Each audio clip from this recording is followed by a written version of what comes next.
hope all of you know where Parliament is. I'll get you guys the address and we can go socialize after the meeting. Amasio? All right. So, moving on, I would like to just recognize a few sponsors who made this event happen. And one of the sponsors, we don't have him here. His name is Dr. Thanks for you to this ICU, Kileto Stanford, Ama Kaiser, and you want to get a... I was called in Mar-a-Lago to receive the Mama Bear Award, being the first Kenyan African to advocate and fight in the belly of the beast against the values that I said, you're not going to teach my boys in school how to be gay. A million knitted breast prosthetic. The incoming government, which we believe you shall champion, we need to see how this, for lack of a better word, demon shall be taken down. Your Excellency, Kenya has been a hub of East and Central Africa, a country that champions peace. During the days of Nyayo, Nyayo was the chairman of IGAD. He brokered a lot of peace treaties in the country, in the area. We were very instrumental with South Sudan becoming the youngest republic of Africa. As things stand right now, we are ashamed. Tanzania is sending our traders home. Those traders being sent home are our young people, Your Excellency. Where will they go? What will they do? They come back to Kenya again, green dust. Your Excellency, we need diplomacy that works. Please, we would love to hear your plans with that diplomacy so that our country is respected and regains its place on earth. Your Excellency, let me speak matters healthcare.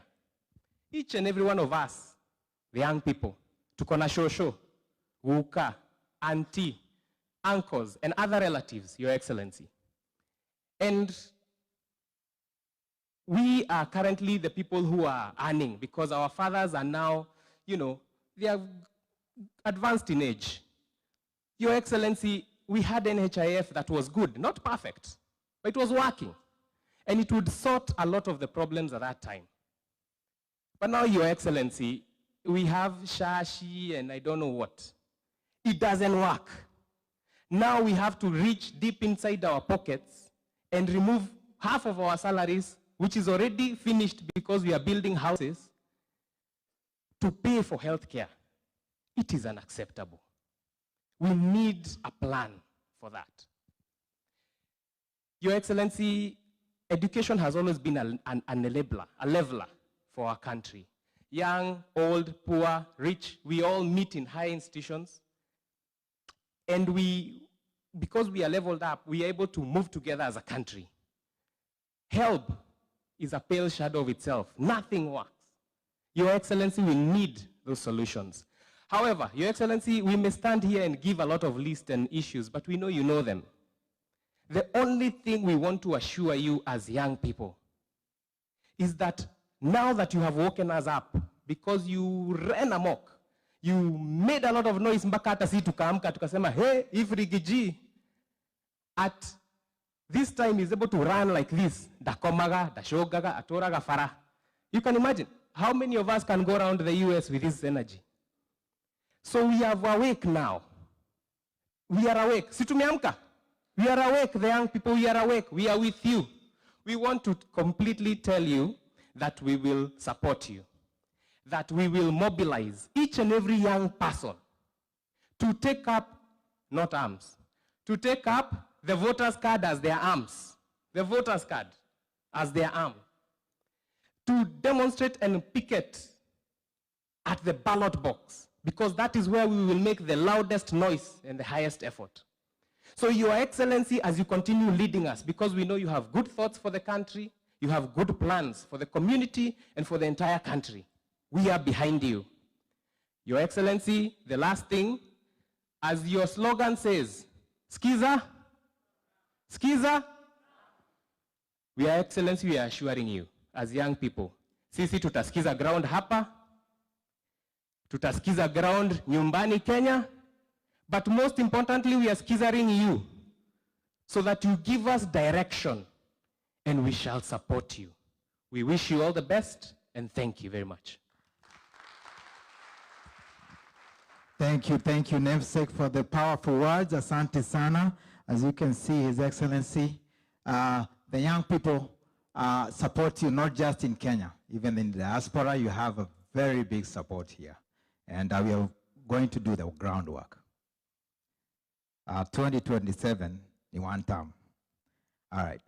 The next speaker will be a representative of the Mulembe Nation, and I think he vied for the MP. Was it in Webuye or Kakamega? Webuye. Lakini hakufanikiwa, lakini sasa inaonekana this is his time. Kelly Walubengo, come and tell us a few words.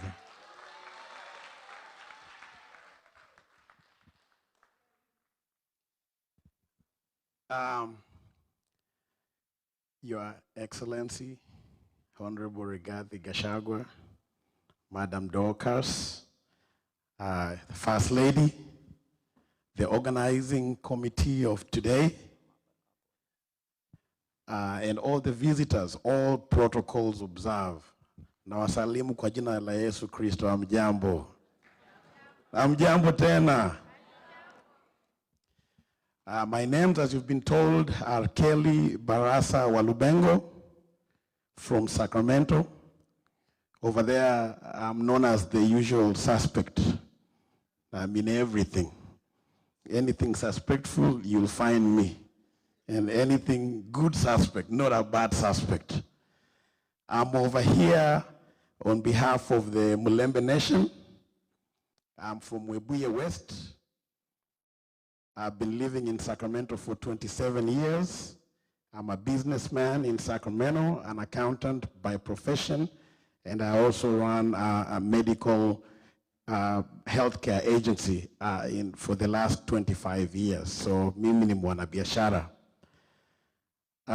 Your Excellency, I think you know this name Kelly Walubengo very well from Webuye West. Tulimenyana na yule jamaa mrefu anaitwa Dan Wanyama. And I was second in Webuye West. He only beat me by 700 votes. But we know he stole about 5,000 of those votes. So I'm the rightful winner of Webuye West. Asa hapa.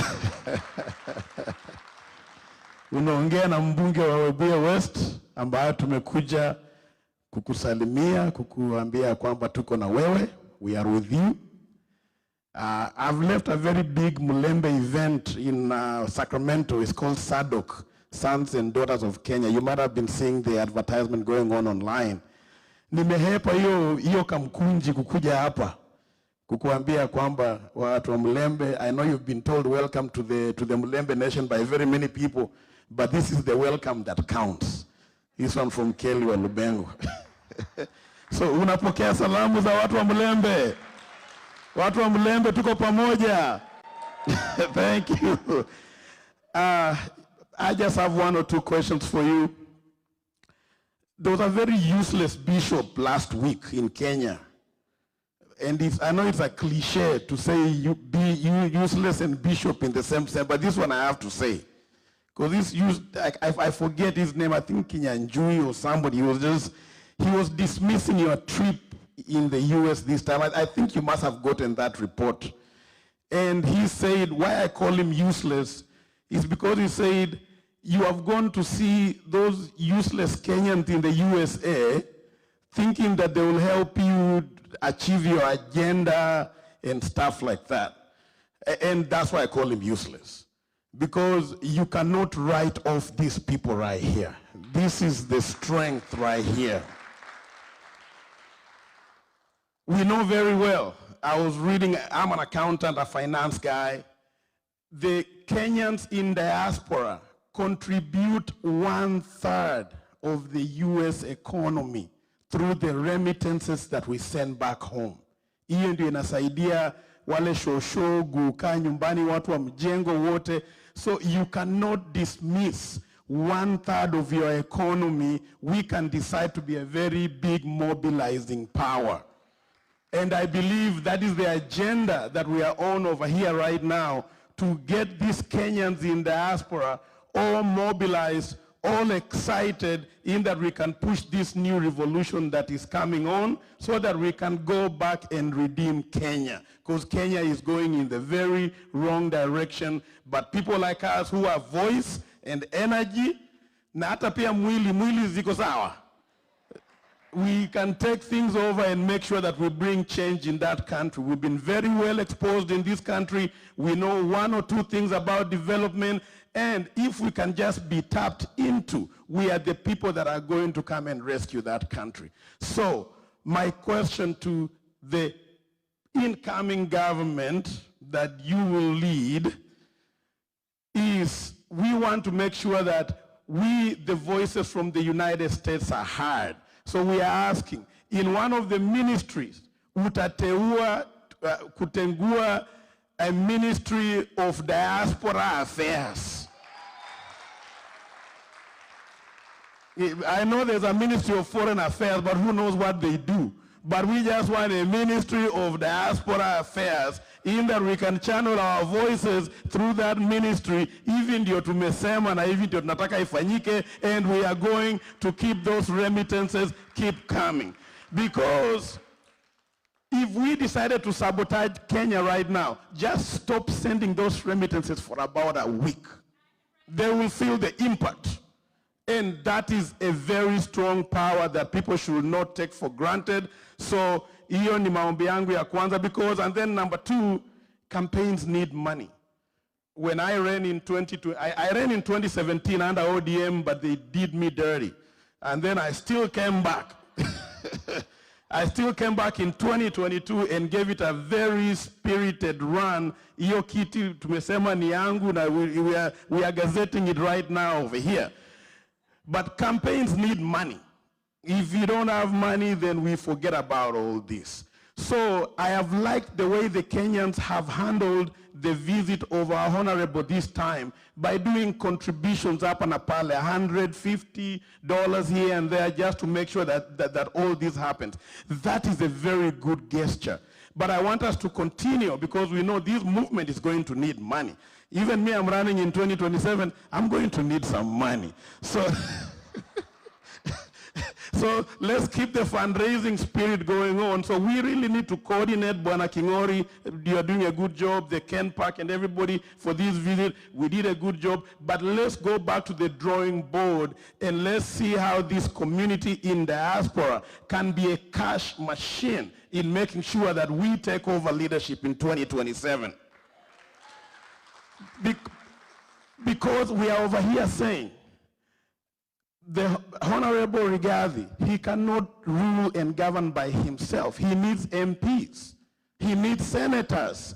So that is a whole network and machinery that needs to be worked on. We have to make sure that he gets the financing that he needs, in that he can get the numbers and pass the votes and the bills that we actually want them to be passed out there. So nasema, I know this is it's a big introduction, it's a good one, but we are going back on the drawing board to see how we can fund and raise things. When I ran in 2022, I spent over 30 million shillings in that campaign. That is not small money. I was in a funny chama, Jirongo, it's called UDP, or some very funny political party that never even, actually I was the one who was funding the party. So, so one of the questions is, what is the role of a political party to a candidate? So maybe when you're coming and giving us some of the answers, we need to know. If I, Kelly Walubengo, I'm going to run in the DCP, what does that mean? What support am I going to get from the party? Is the nominations going to be fair and square, and all those types of questions, so that we can entice more people to come and join the party, because we know that things are going to be fair. Aka kachama, kenye nilikuwa ndani, nikaenda hata nilianguka kura. I took my opponent to court for a petition. I think Mheshimiwa, you know about that petition of Webuye West. Nikaanguka bila kupingwa kotini, nikapigwa fine 15 million by the court. I never saw anybody from the political party. But when I was the front runner, they were with me. Kelly, you're doing a good job. But when I failed, I never saw anybody. But my wife, my wife was there feeling my pulse at night. You know when you lose, our mothers, our wives, very important. Nilikuwa ninashtuka saa 8 ya usiku, bibi ananishika, you okay? Msicheze na kura. Anyway, Mheshimiwa, karibu sana USA, karibu California, karibu hata Sacramento. Mimi hata niko na shamba huko mahali panaitwa Wilton, inaitwa Wamnyoro. So ninakukaribisha Wamnyoro, iko Sacramento hapa. Karibu sana Mheshimiwa. Wow, Kelly Walubengo. Lazima kuwe MP, si ndio? Si lazima kuwe MP? We need that energy, right? All right. Makofi kwa Bwana Walubengo. All right. So the final community leader, we always follow protocol, and sisi ni watu wa nyumbani, and we always follow protocol, and we always let the oldest speak first. So here we have a Shosho that would like to say a word. Shosho, ako karibu? Ako karibu Shosho? Karibu Shosho. Huyu ndio Shosho wa Bay Area. Pole tu. Maybe you can play some slow music, DJ, kabla afike. Kidogo tu, chini ya maji.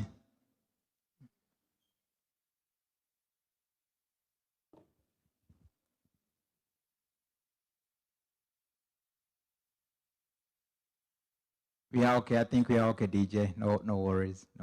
Yeah. Karibuni. See how energetic our show is. Anafanya marathon.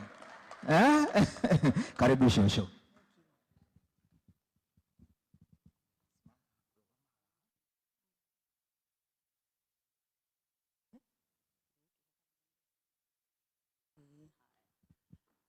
Haya. Mwathani agochwo. Agochwo rĩngĩ. Hamarĩtwa njĩtagwo Elizabeth Nyaruai Gatimu. Akanusu. Majina Nyaruai Kanusu. So, her name is Elizabeth Nyaruai Kanuthu. Na niĩ ngĩrũgama haha niĩ ndĩrarũgama nĩ ũndũ wa Marisa wa Gachagua. As she stands here, she stands as tondũ Marisa a friend Gachagua. of Martha Gachagua. Marisa twamenyanire nake ndĩmũirĩtu. She came to know Martha as a young lady. Nĩokaga gũtũthomithia. She used to come and educate them.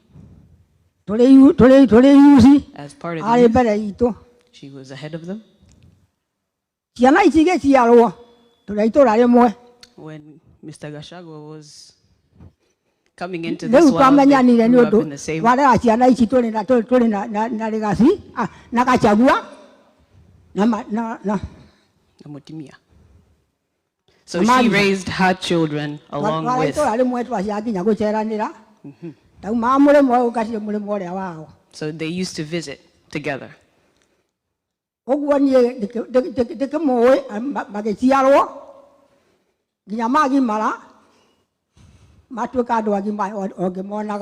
she knows them as young children, she knows them as young adults, and she knows them now as who they are.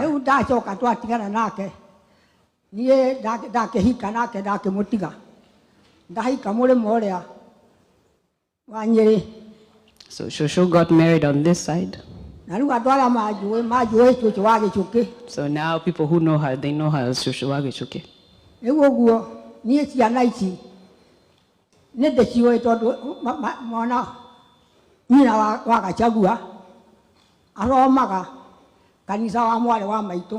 So she knows them to the extent where, you know, Gachagua, Kanando.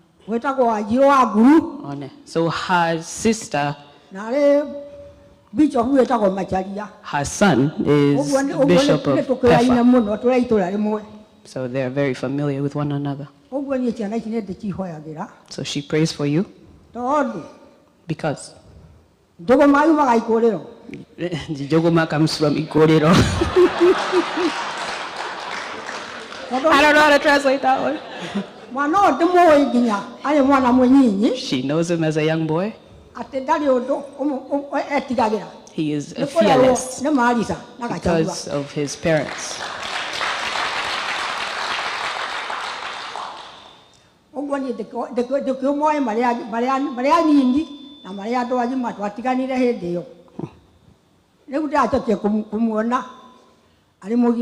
So after he grew and went into his business, now is when she came back to see him. Her biggest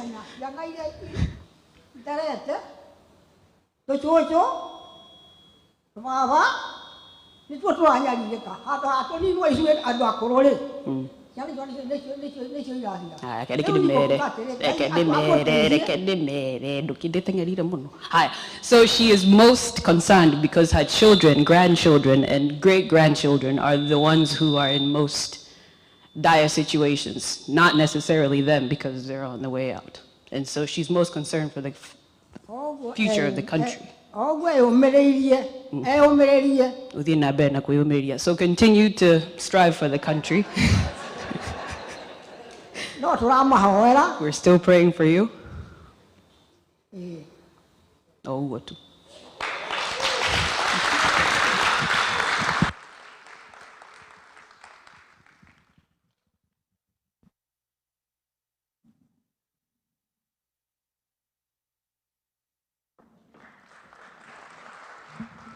All right, let's clap for our oldest community leader, Shosho.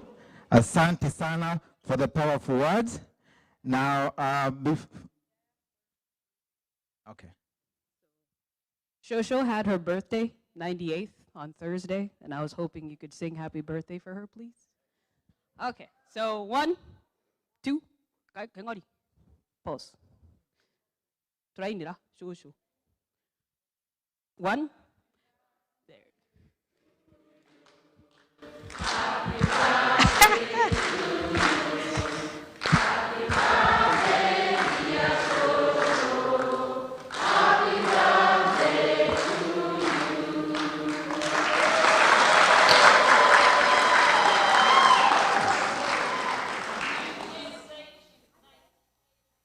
98 years old. She's gonna be live to be 130.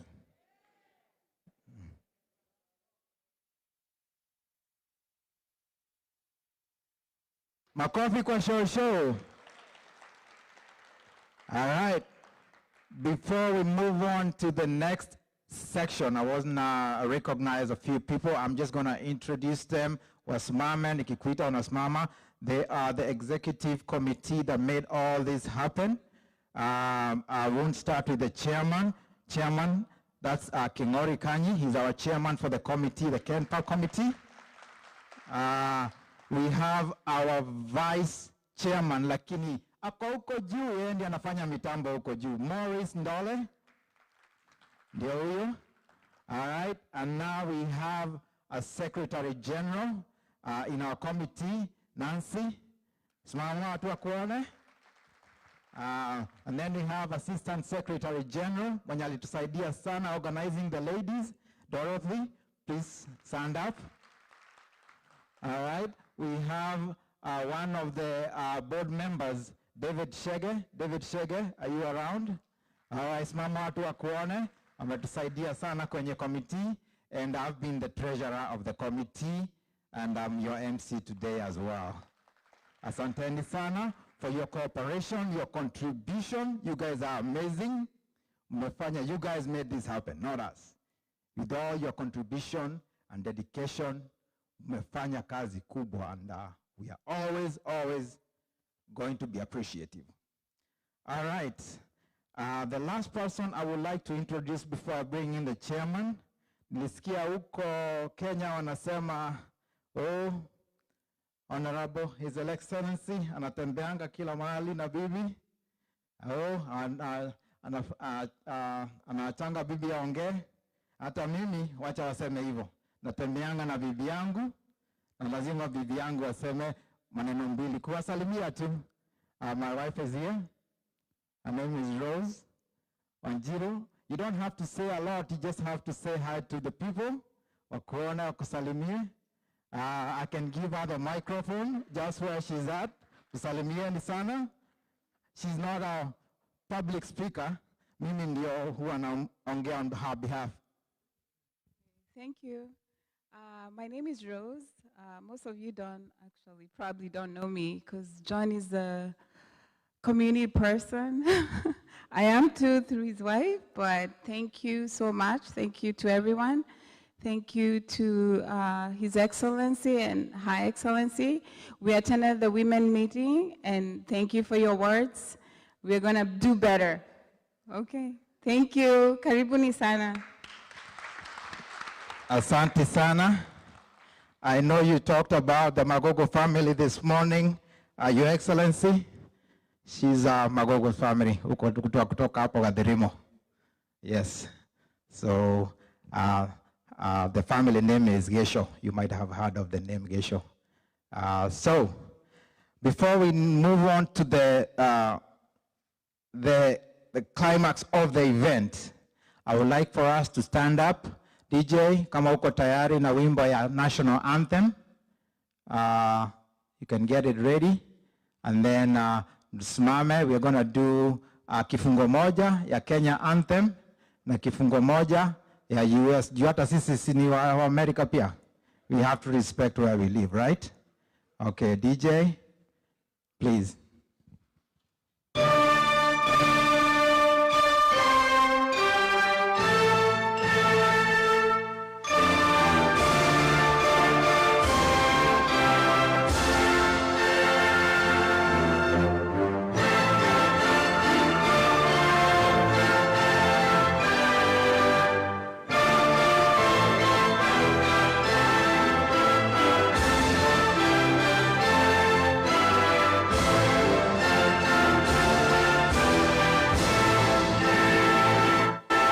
Asante sana. So let's move on. Let's have a seat, please. So this session, I'm going to invite the person that started organizing us in this committee. He has done the heavy lifting, and we've been working with him to make sure that he succeeds on this event. He's our chairman. He's going to stand up and he's going to say a few words. He's also going to talk about Kenpark and our vision and why we are here today. Karibu sana Bwana Chairman.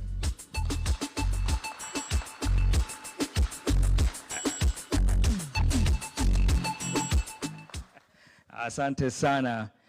Na kwa sababu ndugu yangu lay the challenge down, nitaambia bibi yangu aanze kukuja tu akae hapa kuwe ready, atasema kitu hata yeye. It is indeed a pleasure to have you all here today. Your Excellency, the Deputy President of the second Deputy President of the Republic of Kenya, His Excellency, Honorable Rigathi Gachagua, Your Excellency, Pastor Dorcas Rigathi, distinguished guests, ladies and gentlemen, good evening. Amjambo nyote. Amjambo tena. Mko sawa kabisa? Mmeshukuru kufika hapa leo na kupata wageni wa amjawahi pata before. Si ni kweli? It is true that my name is Kengori Kanyi. It is my honor and privilege as chairman of the Kenya Public Action Committee to welcome you all to this town hall meeting with our honorable guests this afternoon. Before I proceed, I do want to let my wife say just a quick hello.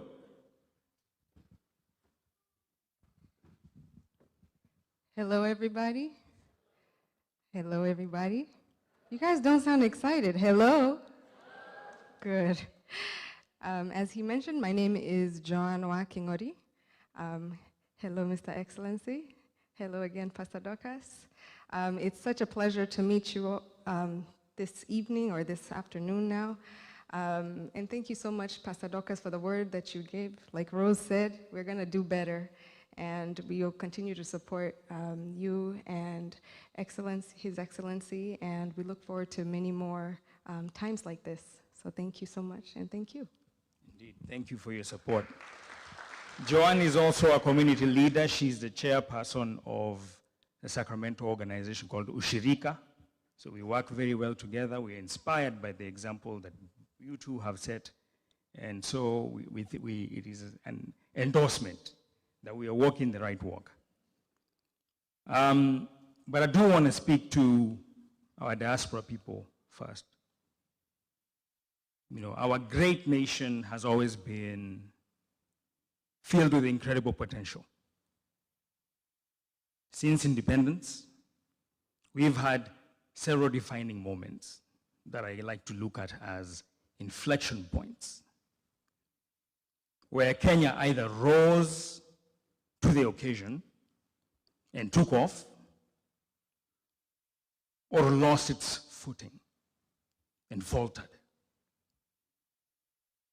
In the 1970s, under the leadership of Mzee Kenyatta, Kenya was a bright economic star. It was tipped to match the growth of nations such as South Korea and Singapore. You know those stats. In the early 2000s, under the presidency of Mzee Kibaki, we dared to dream again. Free primary education was introduced, and infrastructure projects put the country back on a growth trajectory. But there have also been challenging chapters, isn't it? In the 1990s, we saw a shrinking of the economy and great hardship for our people. Many of us here today came to the United States during or slightly after that time, seeking greener pastures and new opportunities. Isn't that your truth? We thank the Almighty that we have been able to make the best of those circumstances. And many of you are thriving here in our adopted home that we also love. But back in our motherland, you don't need an economic advisor today to tell you that insecurity is rising.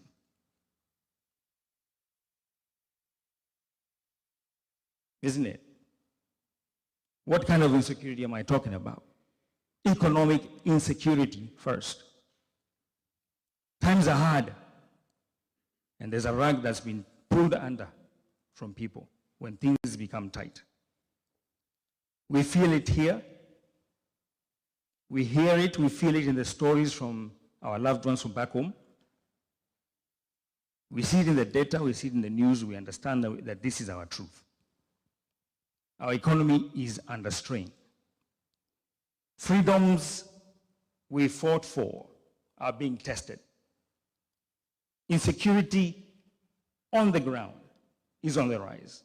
Institutions we built to safeguard our Constitution are being eroded right before our eyes. Real time, we can see it. This is a moment that calls for concerted effort. We are in such an inflection point. As members of the diaspora, we cannot stand by. We have to come together under the banner of the whatever outfit you choose. The diaspora is wide. But here, what we've done, we've come together under a banner called the Kenya Public Action Committee, KenPAC. It's a non-partisan platform to engage meaningfully with Kenya's leadership. This is our vehicle for constructive dialogue, bold ideas, and collaborative solutions to help turn the tide before the vehicle called Kenya goes off the cliff. Your presence here today and your engagement over the last several weeks proves that our community has been yearning. for such a platform. A lot of work has gone into this team effort, not just Ken Park, but many community leaders who stepped up to make this happen. And for good reason, because our guests today actually were not supposed to be coming to California. I don't know if you guys know about this. We had to set in motion a persuasion to say, we don't usually get such opportunities to talk to leaders of this caliber. And so we were honored when, working together with Nancy, reaching out to these esteemed guests, we were able to get a resounding yes. That is how we are here today. And so today's program really is about listening, learning, and engaging. I urge you to think not only about the Kenya we have today, but the Kenya we want in 10, 20, and 30 years to come. Let's leave here with actionable ideas, stronger networks, and renewed commitment. So once again, I want to welcome you to the Ken Park Town Hall with His Excellency Rigathi Gachagua. Let's make this day as historic as it is for Kenyans in California. Let's also make it a day of inspiration, connection, and progress. Asanteni sana, and without further ado, my next guest, he does not need any introduction. Kenyans at home and abroad, and Africans all the while. Yesterday we were at Facebook. All kinds of Africans they came across us and they were saying, I'm from Mozambique, I'm from Zimbabwe, I've recognized you. So I think we're cousins beyond even the Kenyan borders. They've heard about what he's doing and they're inspired by it. And so this is not just a conversation about Kenya. This is a conversation about Gen Z in Africa.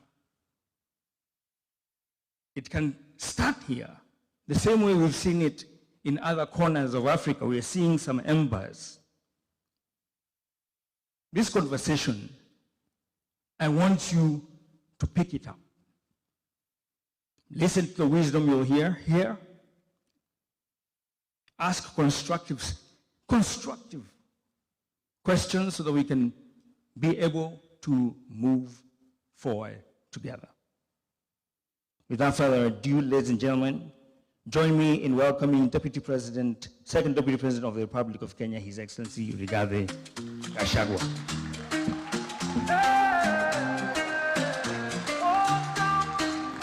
From the streets of Nairobi to the hills of Meru, we see the dream, we see the change. Please be seated. Chairman Kingori and other community leaders, our very senior elder Shosho, and happy birthday, and all the great people of California. God is good. And all the time. Nisalimieni kwa hewa. Bwana Yesu asifiwe. Kenya hoi. California hoi. Asanteni sana watu wetu wa nyumbani. Mimi nimekuja kutembea huku. Kazi yangu ni fupi sana, ni kusikiza ground. Hapa California mnasemaje? Hapa California mnasemaje? Ati California mnasemaje? Hata hapa ni one time? Wow. Asante sana. First and foremost, let me take this opportunity to thank all of you, the great people of California, for the warm welcome. since our arrival to this great city on Thursday. You've really taken good care of us. You've made all the arrangements for us to be as comfortable as we are, and we really feel taken care of. Thank you so much for the love, for the care, for the compassion. We don't take it for granted. Again, thank you so much for taking time off your very busy schedule. I know this is a place where people work hard to come and listen to me. I alone had a discussion with Wazes. Pastor Dorcas had discussion with our ladies. And again, now we are here to talk about our country. And I really want to thank you for creating time to come and engage. We don't take it for granted. My leadership strategy for me to be effective and to be a good leader is part of the slogan of our party, DCP, listen to Kenyans. I've made it a deliberate modus operandi that my leadership will be informed by continuous engagement with the people of Kenya, because those of us who are elected into office, those are our employers. And it's only wise to listen to your employer, because the employer is always right, and what he or she wants happens. So in my case, as a leader in Kenya, I am quite informed that for me to succeed and to be a leader worth my name, I must continuously listen to the people of Kenya so that I align my thinking and my programs and my leadership with what they want. So I came a month ago, and I've been around various states, and I'm here in California. And I want to say that I've had very meaningful engagement with our people here in the United States. And I'm a wiser person. I'm not the way I came. By the time I go home back, I'm a better leader. I'm a wiser leader. I've learned so much by listening to Kenyans. I have seen so much. And I must tell you, you guys are great people, that you have come to a foreign land and stamped your authority by succeeding. You are having businesses that are very successful. Where you are employed, you have made impact. Tafadhali mujipigie makofi. Pongezi. And that encourages me that much as we are having problems back home, all is not lost, because our greatest asset as a nation is a human resource at our disposal. And if you guys have succeeded here in the United States, where things are working and systems are right, it takes clear to everybody that if we get working systems at home, things too can work. And I'm looking for that partnership with you, where we can work together and fix our country, because at the end of it all, east or west, home is best. And you didn't leave Kenya because you hate Kenya. No. You are not here because you hate home. No. You came here to look for greener pastures and to expand your territories and to look for opportunities that were not available back home. If those opportunities were available back home, you'd be at home. And therefore, you have a duty, and I've heard most of you tell me, you like to come back home and help us grow our country and build our economy. But it's only fair that as you come home, you cannot leave a working system to come to one that is not working. So it is in your interest that we fix our country. When systems are working at the right time, you can come back home. And we are offering a different kind of leadership, a different module of governance to right what is wrong in our country and to make sure that things are working the way they work here. And that is why I have had this continuous engagement. Before I explain to you what I think we can do together as our people from the diaspora, and we as a new administration in Kenya for the benefit of our country, let me first bring you to speed of what is going on back at home. I'm sure you know quite a bit of what is going on, but probably you have not had the benefit to hear it from an insider who has been in government, and somebody who also talks to many people every day to analyze situations and what is going on back home. What is going back at home is that the president we elected, most of you, ourselves, we campaigned for him, has turned against the people of Kenya and become a dictator who cannot be told by anybody, and he's running down the country and nobody can talk to him. And he has compromised the opposition. He has captured Parliament and Senate, and there is nobody to hold him to account. And since nature abhors vacuum, our young children, the Gen Zs, filled that space and became the opposition in Kenya and said, no, what is happening is not acceptable. It shouldn't happen, and it's within the constitutional right, freedom of speech, freedom of expression, to say no. And then the president embarked on a very brutal purge and reprisal against the young people, leading to very violent abductions, forced disappearances, and extrajudicial killings. And as a result, in the last 2 years, many young people between the ages of 12 up to 24 have been killed. Others have been maimed. Others have disappeared. They are not known where they are. And there is a lot of fear. There's a lot of anxiety. There's a lot of anguish in the country. As mothers, as fathers, as all of us as parents, cry for our children. Things have gotten so bad that the president doesn't fear anymore to support the killing of children publicly.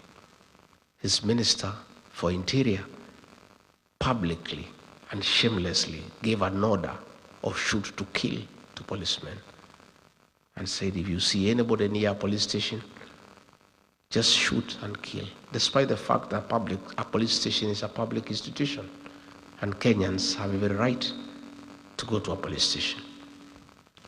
Instead of William Ruto admonishing the minister for going against the constitution, he went ahead and issued further orders himself that people should be shot in the leg. A president saying publicly, shoot them in the leg, harm them, then take them to hospital on their way to prison. That is how callous he has become, and he doesn't hide anymore. It's the extent of the impunity that is very worrisome to the people of Kenya. That a leader who is elected by the people has the audacity to threaten Kenyans and issue orders for them to be harmed, to be injured before they are in prison. Even before Kenyans could recover from that shock, one of his sycophants, who is a chairman of the Committee on Defense and Foreign Relations in Parliament, Nelson Koech, went ahead and said the president is wrong. He's too soft, he is too lenient. They should not be shot on the leg, they should be shot on the head. That is the kind of impunity that is in our country. And when a lot of pressure came from here in the States the other day, because the chairman of the Foreign Relations Committee in the Senate here in the US brought a bill to review the relationship of the US and Kenya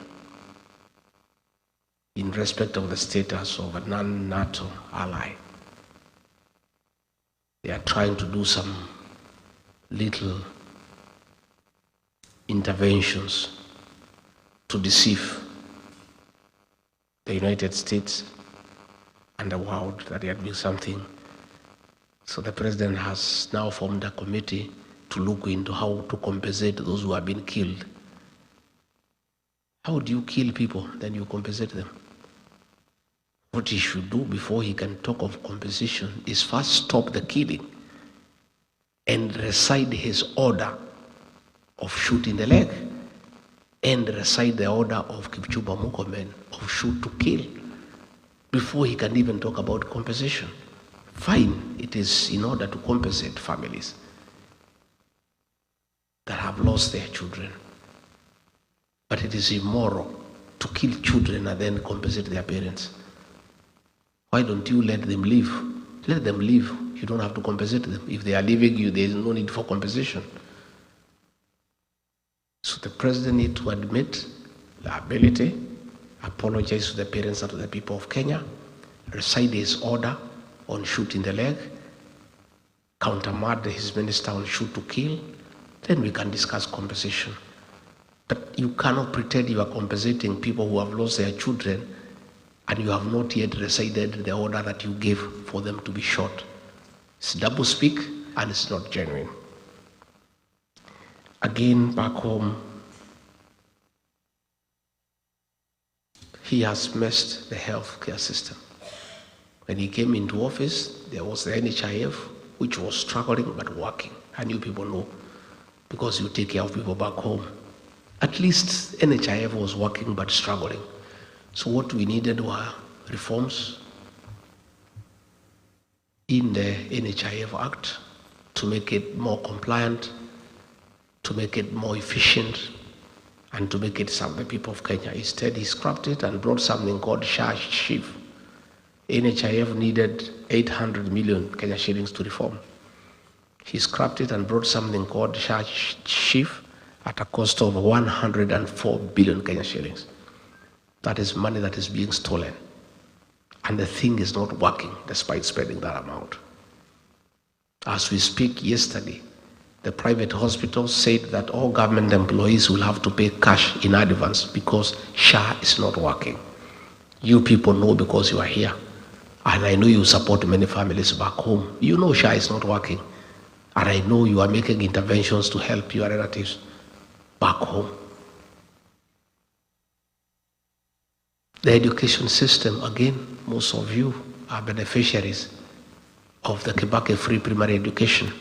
Most of you are beneficiaries of the Higher Education Loans Board that saw you through university. Those are things that are working but have been messed up. The health program has been discarded and they have come up with something that is not working, has made university education beyond the reach of ordinary Kenyans. And many of our students are at home.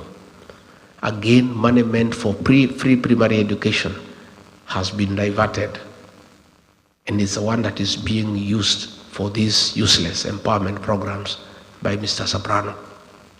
This money you see in bags, in sacks every weekend is money that was meant for free primary education. A great legacy by President Mwai Kibaki has now been destroyed.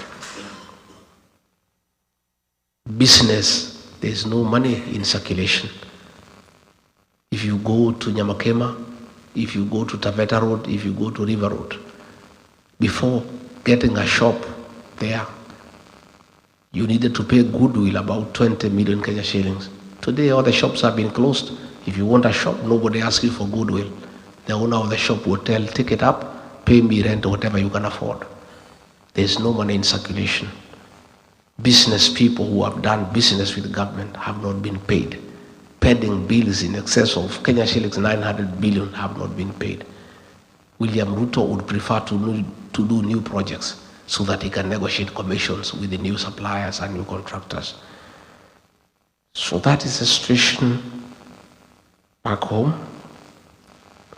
When I was in office, I had a very good program on fighting illicit brews and alcoholism and drug abuse. And I was dealing with the policy level of stopping illicit brews being available in the market. And we had succeeded in getting our young people back home to start families and to be productive. and pastor doctors who deal with the ones who are already addicted by having rehabilitation programs. All that was sabotaged. The AIDS brews are back. Our young people are in the trenches and in the drainage, drinking and destroying their lives. There's nobody to deal with the ones who are addicted, to assist our children who are suffering from drug abuse. So in a nutshell, we have that challenge, but the Kenyan people have realized their mistakes. We were deceived and duped in electing a man who came with the Bible and said he is born again. They trusted him.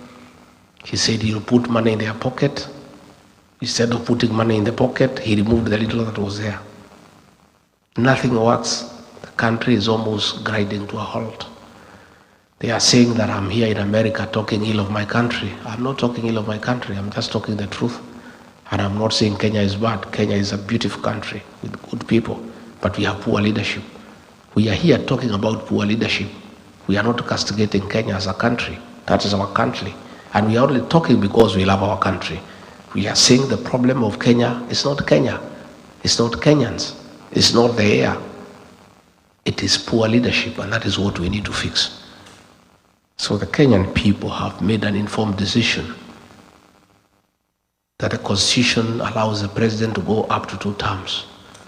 The first term, 5 years, which is a contract, is a social contract with the people of Kenya, subject to renewal on performance or termination on non-performance, period.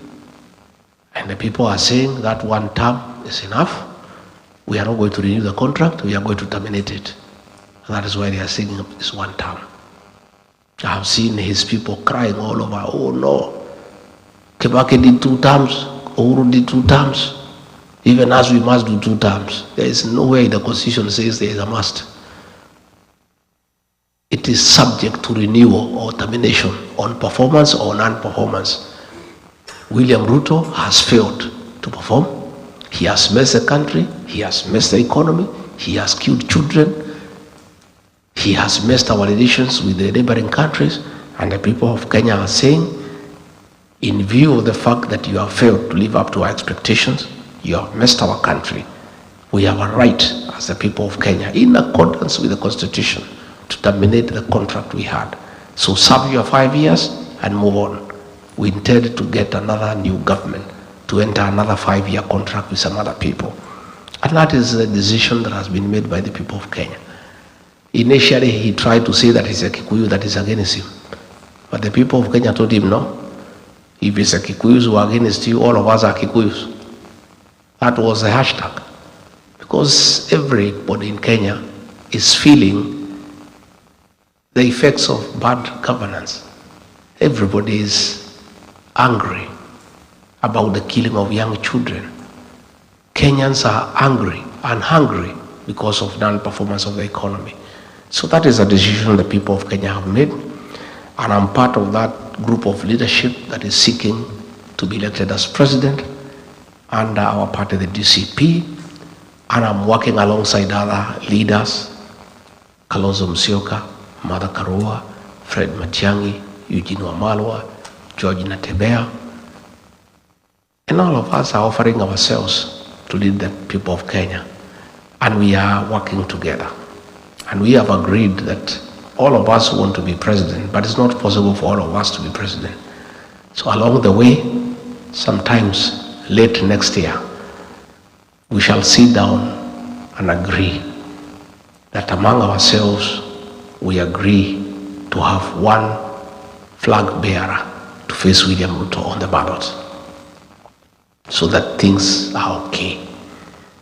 And I have said, I think I'm the best. But in case my colleagues convince me that I'm not and somebody else is, I'll back that person to a man so that we have meaningful change in our country.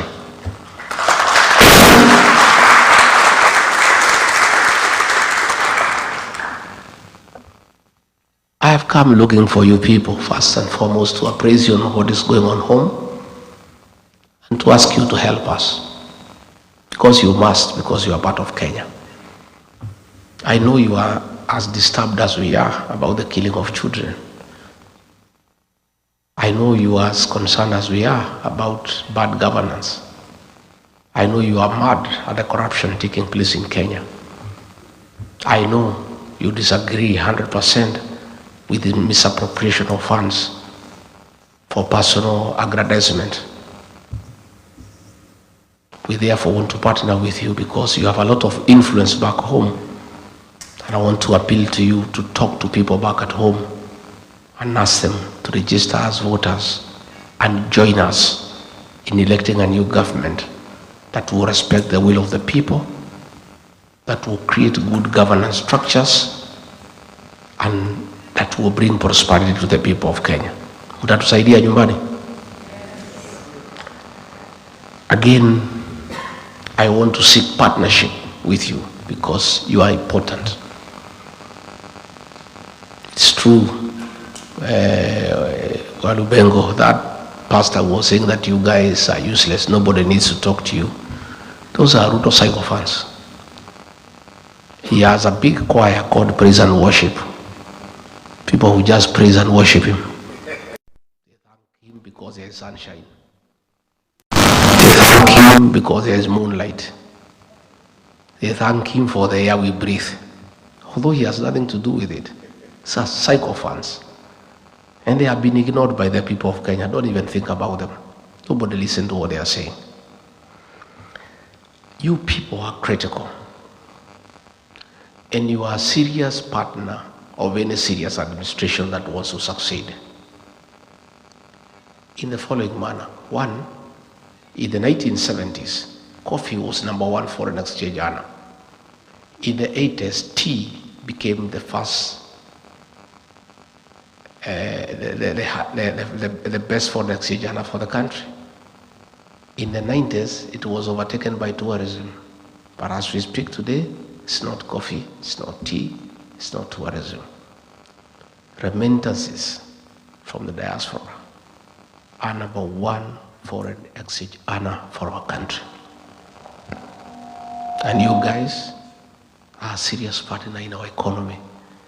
It is the money that you send home that we use to pay our public debt. It's the money that you send home we use to run our embassies. It is the money that you send home we use for importation of goods. For any country to succeed economically, you need a very strong partnership with the diaspora. You know, for those of us who rear some dairy cows, the dairy animal, the dairy cow, if you want milk from it, you must look after it. And you must make sure the cow is happy. You must give it hay, you give it lucerne, you give it dairy meal. In fact, nowadays we are giving them mattresses to sleep on so that they don't feel cold. And some people have even become very imaginative. You play them country music, Ken Rogers and Don Williams, so that they give you milk. The diaspora brigade is the dairy cow of the Kenyan economy. We must look after the diaspora people to agree to inject their money into our economy. And your money is huge. If we have programs to give you incentives to invest your money back home, we don't have to borrow money from other countries. Your money is enough to run our economy. So I look forward to a partnership where we shall agree with you people how we give you incentives to bring your money back home. We want you to come and start factories. We agree, we give you a tax holiday for several years, that there is no taxation if you set up a factory, so that you can create employment home and expand the tax bracket. We want to agree with you if we can have a diaspora bond where we can have a special interest package where you bring your dollars home, you earn a certain interest rate much higher than the country where you have come from. There are many things we shall discuss. Right? And I don't understand what is wrong with Ruto. When we need your money, when I'm here, I think early in the week, the central bank issued a circular that they want to go to homes where you send money and talk to your mothers and your uncles and your brothers to find out how much money you send them. You know, you guys have already paid tax and you are helping your mother because the hospitals are not working. You are helping your brothers because the education system has failed. Yet the president now is asking central bank to go to homes and to get data on the money that you send home.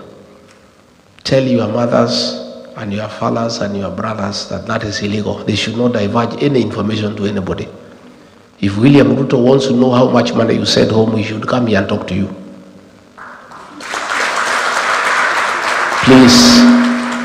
Please, William Ruto, don't harass our parents.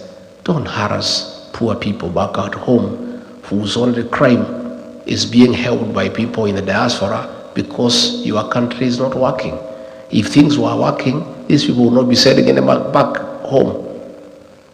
They needed the money themselves, but they send money home because things are not working. So that is being intrusive. We don't want too much government into people's lives. The work of government is to give services to the people. Let William Ruto build roads and hospitals, provide water, electricity, sewage, internet. That is what Kenyans want. But he cannot send people in homes with the fitina to ask people, oh, I hear your daughter is in America, how much does she send you? That is rubbish. And you must tell the people you help at home, there is no legal requirement for them to divulge the help you give them. That is very personal. That is personal information. It's like asking you why you love your wife. Do you have to give that information? It's privileged personal information that is confidential. So please tell your beneficiaries, those you help, not to give that information to anybody. Again, I want to interest you to invest home. Let's have a discussion. That is your country. Things are working here. Why not? Yesterday, I spent a day in Silicon Valley. And I went to Google, I went to Meta, and things are working. And what is amazing, at Meta I found 35 Kenyans who are driving Facebook, Instagram, WhatsApp. Kenyans, young Kenyans, knowledgeable. At Google I found a Kenyan there, a young guy there. They are the guys behind the success of that great establishment. Later on, I met executives in the Silicon Valley running successful businesses. And you know, when I listen to people at Google, I listen to people at Meta on the ideas they have on innovations, on artificial intelligence, I was so embarrassed that despite having that kind of capacity with Kenyans to turn around our digital information technology, that our Minister for ICT is William Kabogo. Are you also not embarrassed? It's embarrassing. A guy who knows nothing about IT.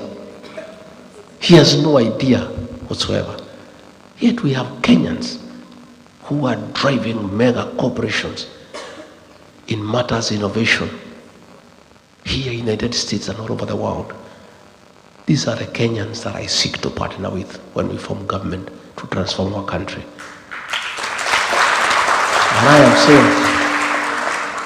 And I'm saying on a very serious note, you guys have demonstrated capacity to succeed in a foreign land. I want you to help us transform our country like the way you have done it here in the United States.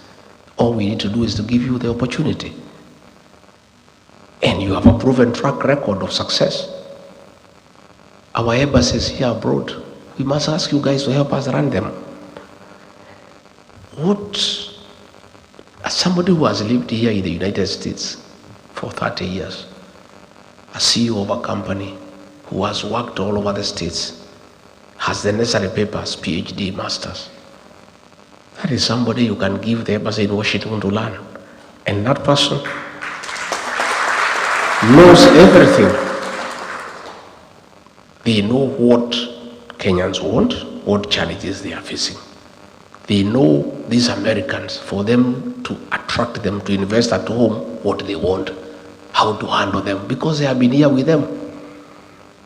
You go to Kenya, an ambassador is appointed for 4 years. You get a politician, you appoint him ambassador to Washington. The first 1 year he comes is to look for a house, run and learn to know the streets and to know his way around here, and look for a school for his children. 1 year is gone. The second year he is trying to make friends with the Americans and the Kenyan people. A year is gone. The third year is to sit down to say, now that I know friends and networking, what can we do? He spends the whole year to do the plan. Then the fourth year is done, his record. But you guys, if you are appointed on Monday, on Tuesday you go and start working. You know everything. You know everybody.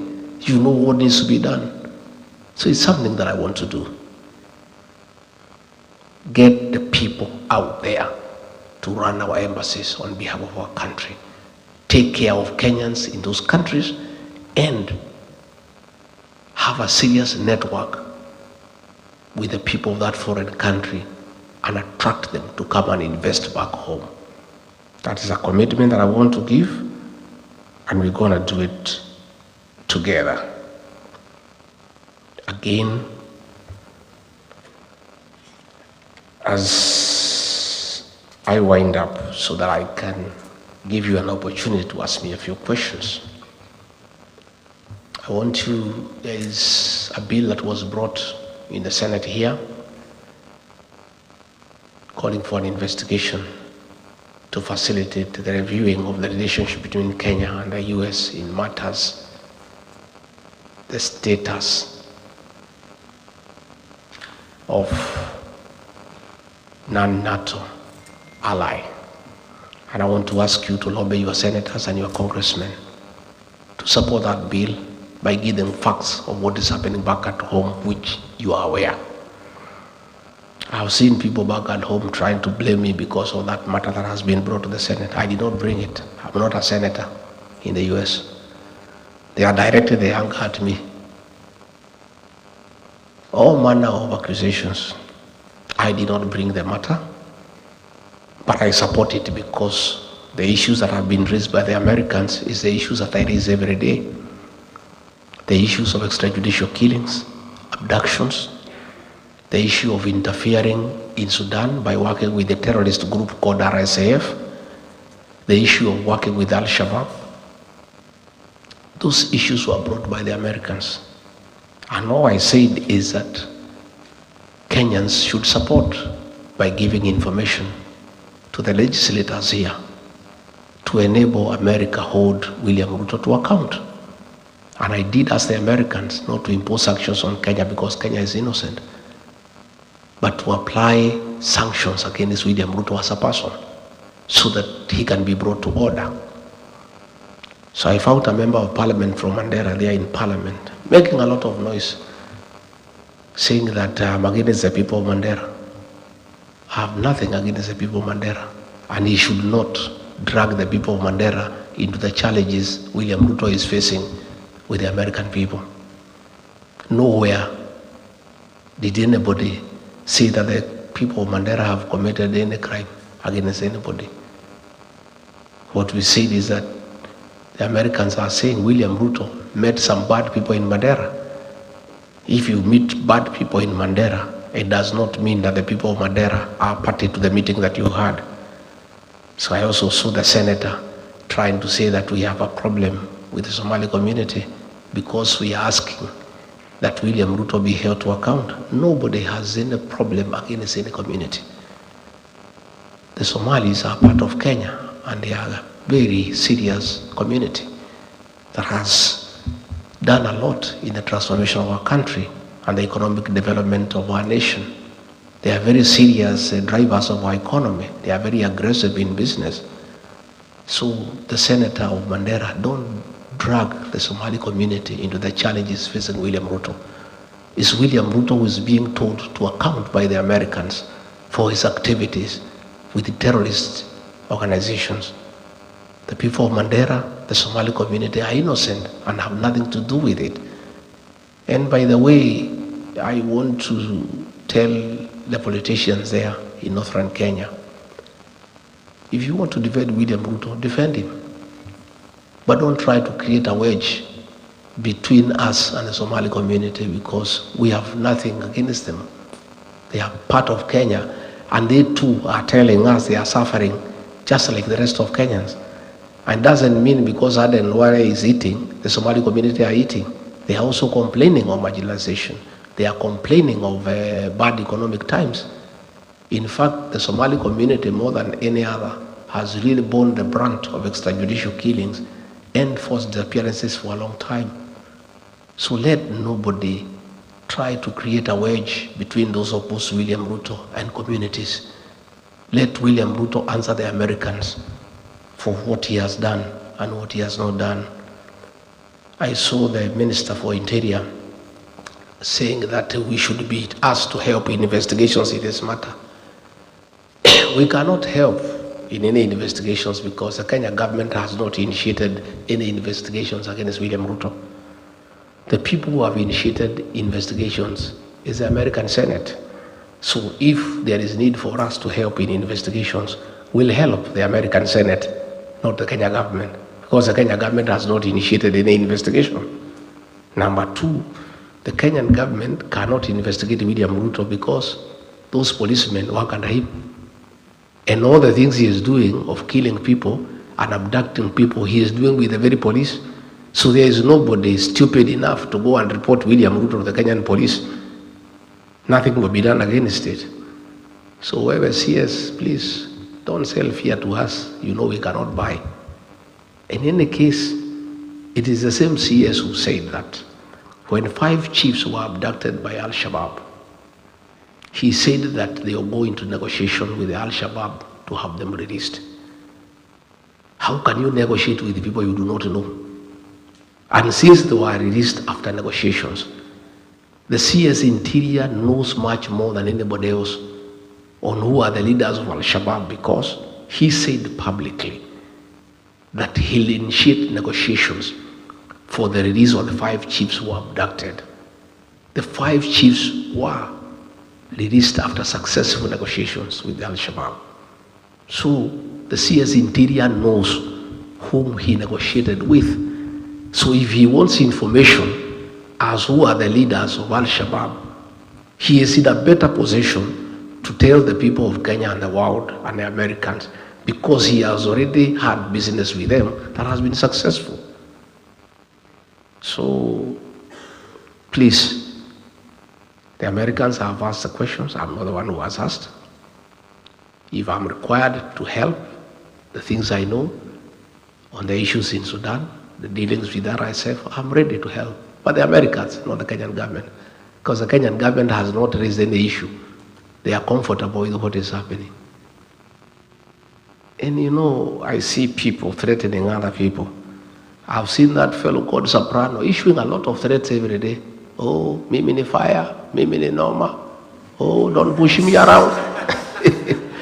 I want to tell Soprano to take time to read Wallace Feinka.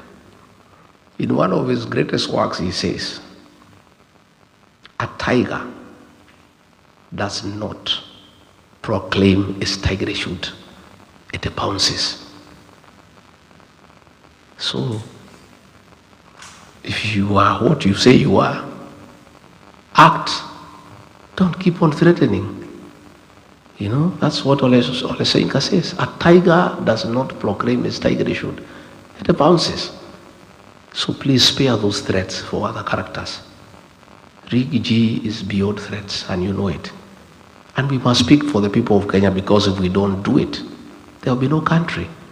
You have compromised Raila Odinga, you have bought parliament, you have bought Senate, If you succeed in silencing us to talk for the people of Kenya, who will speak for the people of Kenya? I cannot be intimidated. The Gen Zs cannot be intimidated. We'll continue to speak for the people of Kenya for as long as it takes until we are able to remove this government from power and get another government that is responsive to the needs of the people of Kenya, that respects human rights, that has good governance, that is accountable and transparent, and a government that is prepared to be held to account by the people of Kenya. And in the parting shot, I want to ask the UN Security Council to take note that Kenya is an anchor state that has played a very significant role in the Horn of Africa and ensuring there is peace and stability. And the American government has worked very closely with Kenya in supporting anti-terrorism activities with finance and intelligence. We want Kenya to remain there. We want Kenya to continue playing a very important role in stabilizing the Horn of Africa and the region. And the problem is not Kenya. The problem is the leadership. So the UN Security Council, the United States, they need to deal with William Ruto so that Kenya is preserved to continue playing that important role as an anchor state to ensure there is peace and stability in the region. But when we get a reckless leader who is interfering with the affairs of the neighboring countries and working with those opposed to those governments, that is why Kenya's name is being cast in bad light. So, mimi nimeshukuru sana. I have said many things, and nataka mniulize maswali ndio niweze kujibu.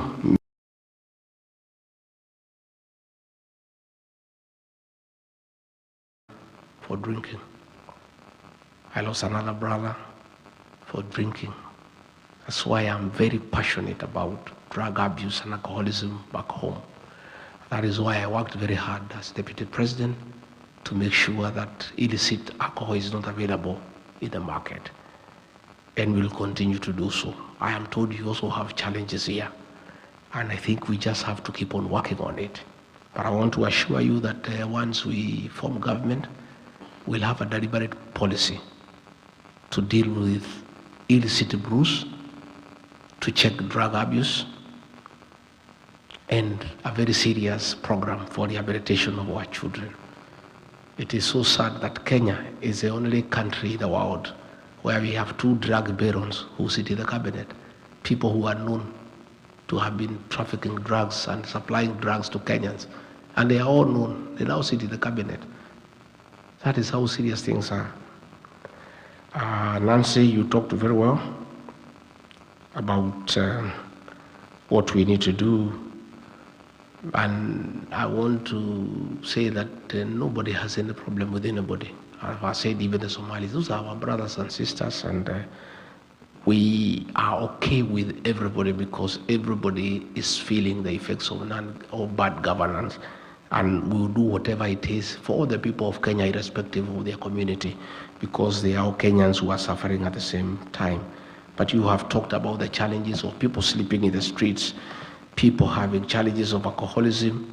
These are things that we continue to do. Again, I want to confirm, Nancy, I have the moral high ground. I am a Christian, and the people of Kenya have values. LGBTQ is a no-go zone for the people of Kenya. We cannot, we have strong values as a country. And these are things that are dear to us as the people of Kenya. Again, Walubengo and our cousins. Cousins, hi. Hi, cousins. Welcome to DCP Walubengo. It's a good party, as we have no monkey business. And probably if you had been my candidate then, probably you would have won. In the sense that you lost by 700,000 votes. There are some 3,000 people there in Webwe. If I talk to them, my word counts. You know them? So kaa karibu na mimi. Hizo ulikuwa umejitafutia ni zako. Nitakuongeza hiyo ingine. Wewe kaa na sisi. In fact, that fellow, you should have removed him. He's the one William Ruto has been using to spew negative ethnicity in the country. When they were in Mount Elgon, he was told by William Ruto to stand up and talk about the Mount Kenya people, how they should be isolated, how they should organize all other communities and isolate the mountain people and make them feel small. And William Ruto was there clapping because he's the one who had told him to say so. So he's a very negative character. So mimi nitakusaidia. So wewe kuja tukubaliane. Si uko na ile timu yako ilikuwa nayo iko intact. Hiyo ya kujaza niko naye. Nitakusaidia.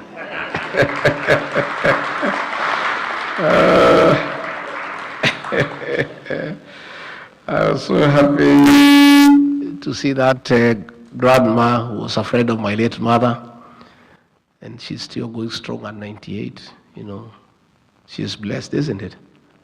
98 years is such a blessing, and I'm so moved that that granny is here.